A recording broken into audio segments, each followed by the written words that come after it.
Donc là, dans cette expérience, j'apporte du haut un aimant, exactement comme je viens de le faire, et on voit ce liquide, cette dispersion, ce liquide en contact avec un autre liquide non miscible, qui est attiré par la partie supérieure et qui se colle à la partie supérieure de la cellule.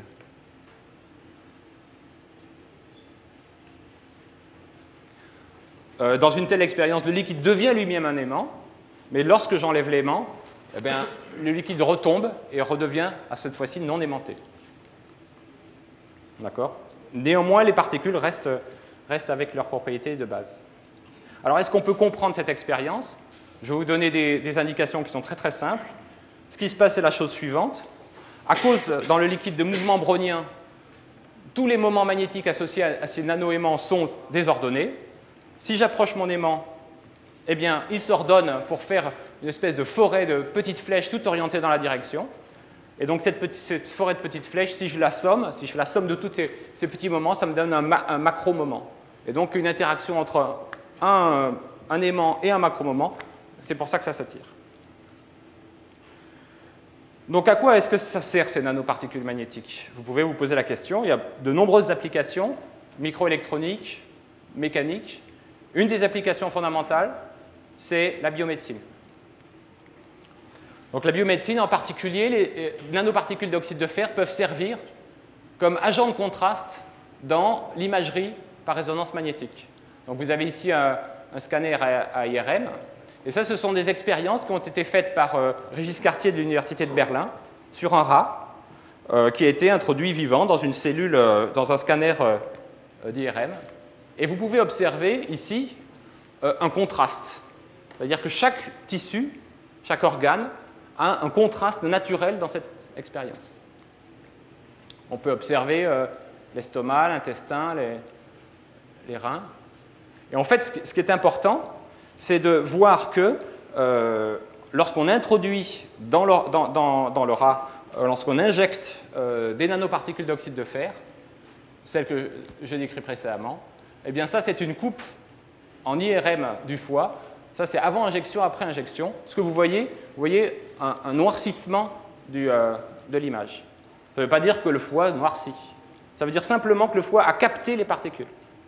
Donc, dans des stratégies de diagnostic de l'état d'un foie, s'il est sain, s'il est moins sain, eh bien, on fait, ça existe dans les hôpitaux actuellement, des tests utilisant des nanoparticules d'oxyde de fer pour tester la qualité des cellules hépatiques et des cellules de Kupfer du foie. D'accord ? Et ça, effectivement, comme ça a été dit, le grand avantage, c'est que ce sont des nanoparticules. Elles peuvent se propager dans les vaisseaux sanguins, aussi petits soient-ils. Je voudrais terminer cet exposé en vous parlant un petit peu de nos recherches, très rapidement.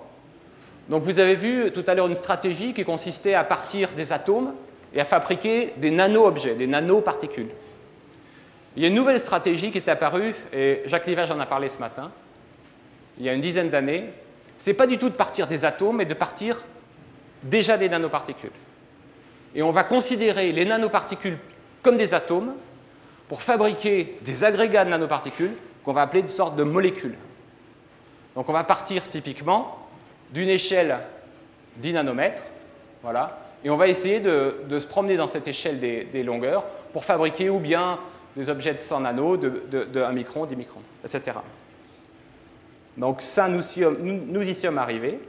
Par exemple, nous avons réussi à fabriquer des agrégats sphériques, donc zéro-dimensionnels, où on observe ici 2 agrégats qui sont bien sphériques et où chaque petit point que vous voyez est une nanoparticule d'oxyde de fer. Il y en a à peu près 5000 dans celui-là, et donc les propriétés magnétiques de cet objet sont 5000 fois plus fortes que la particule toute seule. Mais de manière plus intéressante, nous avons aussi réussi à fabriquer des matériaux unidimensionnels, qui sont des aiguilles, fabriquées par ces particules. Et je voudrais vous montrer, avant de...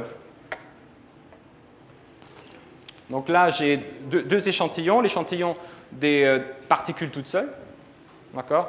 Et ça, c'est l'échantillon des aiguilles. Et vous allez promener l'aimant proche des deux, et vous allez voir une très très grande différence. Vous allez voir des phénomènes d'iridescence sur les objets allongés.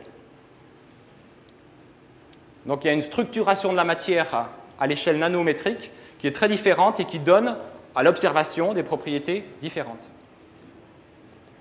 Donc, je vais vous montrer un film. Donc ça, c'est de la microscopie optique. Donc ici, typiquement, dans l'échelle des choses que je vous ai montré précédemment, on est typiquement vers 10 ou 20 microns. Donc on a ici des bâtonnets et qui sont fabriqués par ces nanoparticules. D'accord ? Par exemple, chaque bâtonnet contient 20 à 30 à 50 millions de particules. Ici, vous voyez les mouvements browniens, donc l'interaction avec le solvant de ces petits bâtonnets allongés. Et comme ils sont bien sûr magnétiques, ce que vous pouvez imaginer, lorsqu'on approche un aimant, il s'oriente, l'expérience que vous êtes en train de faire avec l'échantillon que je fais passer.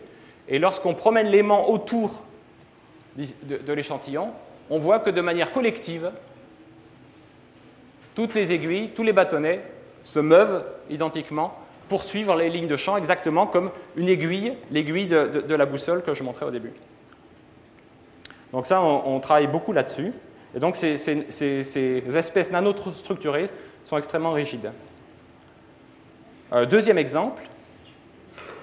Pour l'instant, on a agrégé des particules toutes seules, des particules avec des particules, donc une particule A unique. Ce que nous avons fait ensuite, c'est que nous avons associé une particule A et une particule B. Et on a pris deux propriétés différentes, la particule A étant magnétique et la particule B étant, on appelle fluorescente, donc capable de réémettre la lumière lorsqu'elle est éclairée d'une certaine manière. Donc ce que vous allez voir ici, c'est un film des mouvements browniens de ces particules allongées. Et à un moment, je mets la lumière, une absorption à 450, et vous voyez des petits points blancs, enfin lumineux. Et ces points lumineux sont la deuxième type de particule qui a été introduite. Vous pouvez le voir ici, en rotation. La rotation est due à un champ magnétique. Et lorsqu'on éclaire à une certaine longueur d'onde, on voit l'aiguille se comporte comme une sorte de phare dans l'obscurité. Donc ça, ce sont les travaux les plus récents. La prochaine étape que nous voudrions accomplir, la prochaine étape, ce serait de fabriquer des fibres magnétiques et pourquoi pas de les tisser pour fabriquer des tissus. Voilà, j'en ai terminé. Je voudrais rappeler que les sculptures magnétiques existent déjà, bien au-delà, dans un degré de sophistication bien plus avancé que les nôtres. Donc ce sont des artistes essentiellement japonais. Vous pouvez trouver, en tapant sur YouTube Flérophude et structure, ces objets qui sont fascinants. Il y a des films qui sont très très beaux. Donc je vous conseille de faire un tour là-dessus, sur ces sites. C'est vraiment très très intéressant. Je voudrais conclure en remerciant mes collègues et les agences qui nous aident à faire de la recherche, qui financent cette recherche. Et je voudrais aussi mentionner Jérôme Freinet, qui est ici présent, et qui est un des artisans de la fabrication de ces aiguilles magnétiques. Et je voudrais vous remercier pour votre attention.